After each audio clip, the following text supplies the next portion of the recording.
Yağlar dostum bilen sözleştim. Arda halim yara diysem ken olmaz.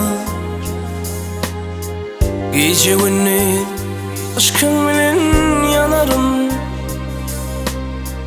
Nedir halin diye bir soran olmaz. Sevdiğim sözüne iller hevesir. Eğer kim söylesem dilimi kesir. Bu özellik kimden ağır mirastır. Özenlerde beyle naucuan olma. Karaca oğlum çıkmaz yarın bağından. Başa meni bardırsan sağından. Ödül bir posa verir al yanağından. Kıskançlıktan asıl hiç bayan olmaz. Ödül bir posa verir al yanağından.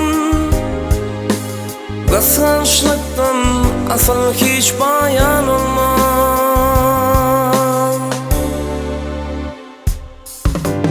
Ağla üstüne helal kaşları.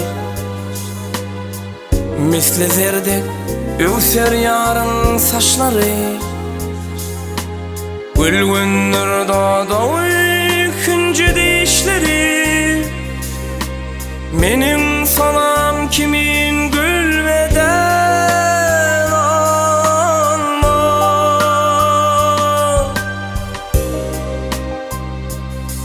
Yağlar dostum bilen sözleştim.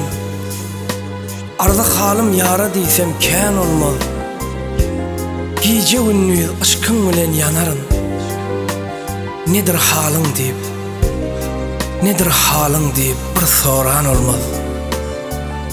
Bir soran olmaz.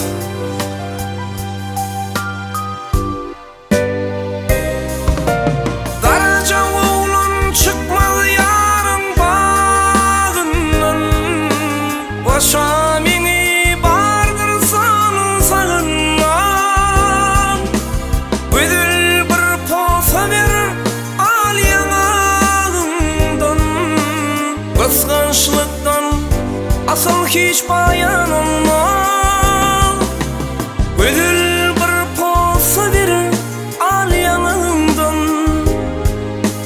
Kıskançlıktan asıl hiç bayan olmaz. Bu ödülük kimden sana mirastır. Gözellerde beyle naucuan olmaz.